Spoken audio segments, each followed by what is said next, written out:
Today on the Philly Talk podcast, we got to talk a little bit more about training camp as the Eagles did a walkthrough today, another training camp session tomorrow. But look at Jordan Davis. Look how much he slimmed down. And we don't only got to go off the eye test.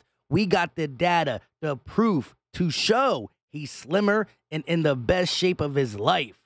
We also got to talk about DeAndre Swift. He was catching passes already day one in training camp. He looked elusive and was used as a weapon, according to Dave Spadero. And last but not least, an Eagle source is already claiming that Jalen Carter will be the steal of the draft. This is Philly Talk with Philly Mike. Talking sixes in the bird gang, that's I like. Competition, we ain't scared, yeah, that's what we like. Win or lose, you know we showing up and we gon' fight. You see we strive for the sky every day that go by. And every single week we screaming fly, Eagles fly. This is Philly Talk with Philly Mike, yeah. This is Philly Talk with Philly Mike, yeah. What is going on, everybody? I go by Philly Mike, and this is the Philly Talk podcast. And today, we got a lot to get into. But before we do that, Eagle Nation, help your boy out and hit that like button. Do me the favor. Y'all been killing it. Subscribe. Ding the bell so you know when we go live, drop videos, or put out YouTube shorts. I got a Eagles rookie takeover short out. Nolan Smith, Jalen Carter. Go check that out. But we start here with Savage Philly on Facebook. Shout out to him and Word on the Birds on Twitter. Look at this picture. Jordan Davis looks like a new player. You can clearly see he's in better shape in 2023 over 2022. And it could be because he got his dogs with him and he just understands what it takes to compete and play at the NFL level. But like I told you, we're not going to just sit here and do the eye test thing. I'm told, not me, John Clark, that Jordan Davis did a lot better on his conditioning test this year. I hear his conditioning heading into the second year is on another level now. He looks great. He worked real hard at the facility all offseason.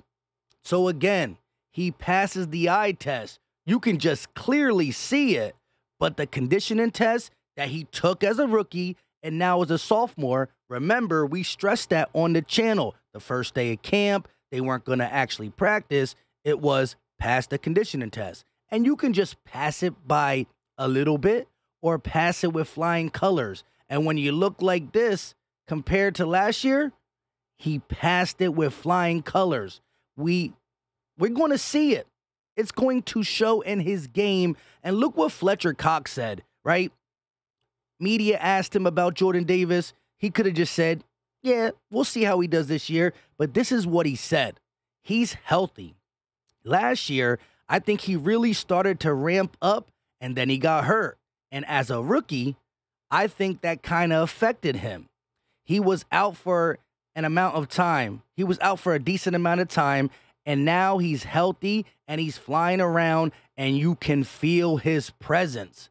Fletcher also talked about him having a better conditioning test this year than last year. So everybody sees it, from the coaching staff to the players to us visibly looking at him and saying, dang, Jordan Davis, you look different. Now, maybe he don't add the pass rush ability right away, but he still got the size, athleticism to eat up 2 blocks, pause.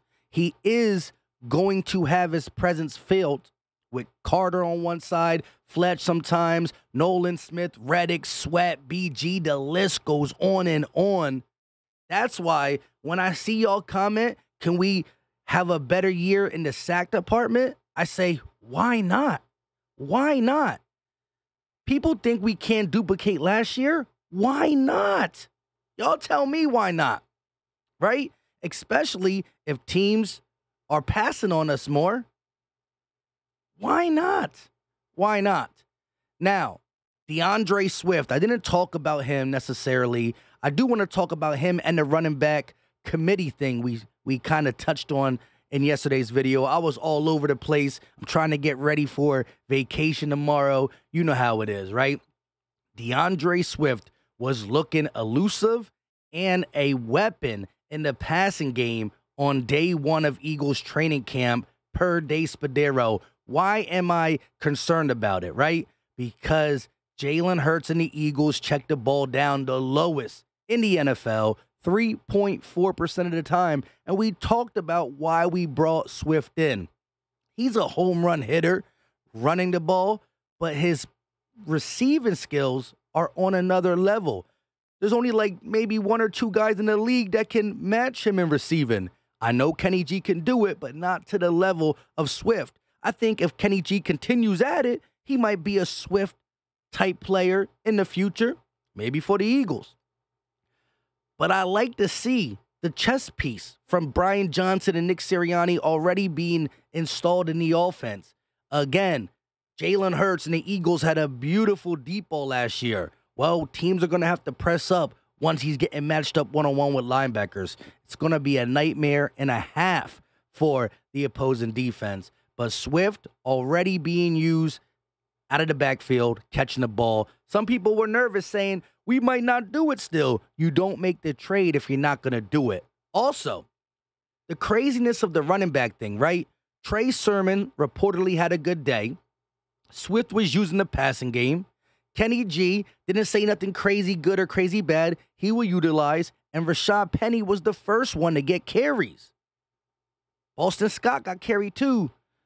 I think we're really doing the true committee. Every week, a different ball carrier leads the team.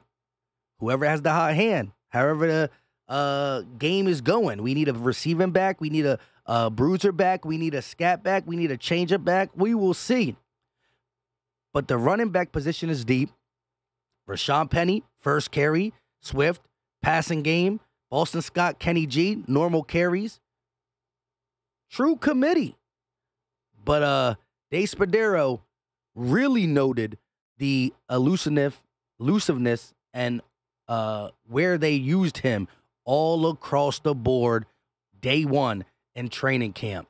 Now, Jalen Carter, we talked about it in yesterday's video. If you didn't watch yesterday's video, go check that out. We broke down exactly what went down in training camp per the D-line, how Jalen Carter and Nolan Smith was disruptive. I got the exact stats, or, you know, not real stats. The pads weren't fully on, but it's still promising. Anyways, a source within the Eagles organization has already seen enough to call Jalen Carter the steal of the draft. That is a bold claim. Again, he's a top 10 pick, so he got to be good. But they're saying that he should have went number one. He should have went before the Eagles got the pick. And this is why he's going to be the steal of the draft. They already seen enough from what? Rookie OTAs, rookie camp OTAs, and 1 day of training camp? Now, they do see him in the building, right? They probably talk to him. That's a bold claim, but a claim that I might want to attach something to, too, as well. I think Nolan Smith and Jalen Carter are going to prove that they are way better than where they were drafted. Jalen Carter, 9th, going to prove he should have been 1st, 2nd, or 3rd. Nolan Smith, 30, proved that he should be in the top 10. And that's going to pay off for the Philadelphia Eagles. Again, go check out the training camp video yesterday if you missed it. I put it out later than I normally do because of getting ready for vacation. But we go through the punter, linebackers. We break down eeny, meeny, miny. We break down them all. Today, we're only talking about the secondary storylines. Not really secondary because Carter was a part of the first one, and Jordan Davis will be a big part of the Eagles. But some other things I should say. Now, to finish this up, I do want to show you some funny things I saw today, right? A.J. Brown, talk your trash. And a lot of people are mad about this. I'm not. He was on Destroyer's YouTube video going against him. Listen to what he says here. First of all, look, pulls the jersey and he still catches it. Have to stay in the play. The refs ain't see that. You think the refs seen that? It don't matter. Tell me, do guys in the league, do they do little shit like that? All the time. Stay in the play? Yeah. Do the refs call it, or is it? They don't call it. They just called it during the Super Bowl, that one play. Yeah. A lot of people are like, you're still talking about the Super Bowl? Cowboy fans are saying players and fans still talking about the Super Bowl. That was a couple months ago. As They just tweeted last week, Des Bryant called it. What? Y'all talking about something that happened 9 years ago, but we can't talk about last year's last game? Shout out to A.J. Brown. I like the little jab to the referee there. Again, it was holding, but, you know, they let the handsiness happen in that game. A couple more things. Darius Slay ranks number 65 on the NFL Top 100. Shout out to Darius Slay, 65. I want to see where some other cornerbacks are, but I like 65 as of right now. James Bradbury being all-pro and not making the top 100 is very weird to me, and so is this. Devonta Smith made the top 100 at number 100, right? And y'all told me that was way too high. Like, he should be lower, and I agree. At least he made it, but I agree. Look who made it at number 67. Amon-Ra St. Brown, who's a good receiver. But he's number 67 and Devonta Smith is 100? 95 catches, 1,196 yards, 7 touchdowns, 12.6 average. More catches by 11, less yards by 30, 1 less touchdown, and 1.6 less per reception. Did he have the better receiving year? No. Oh, but he's a number 1 and Smitty's a number 2. Well, guess what? Every receiver loves volume. I understand the different coverages and whatnot, but the more volume, the more opportunities you get. Y'all were a pass-happy team playing from behind. He's the number 1, and you couldn't get more stats than Devonta Smith? But we ran the ball, had a 10-point lead for 509 snaps, focused getting A.J. Brown the ball while Smitty was still doing what he's doing. Ridiculous. Just ridiculous. Let me know your thoughts in the comment section, Eagle Nation. I love hearing from y'all. Y'all be changing my mind or put me on the stuff in the comment section because Eagle Nation knows their football. So let me know your thoughts on everything we talked about. Give me a hot take or two, whatever you got to do. If you got nothing to say, drop the muscle emoji. And for the people that always ask for it in the comment section, we got you. If I can just find it. Starting with the Roots. Keep that Roots going, baby! Roots go 3! 1, 2, 3, Roots! And ending with the Flower Everywhere song. Flowers everywhere. We love the Flower Girl. Until next time, y'all know what time it is. Oh, either yesterday's video or the YouTube short should pop up here if you want to watch it. We out.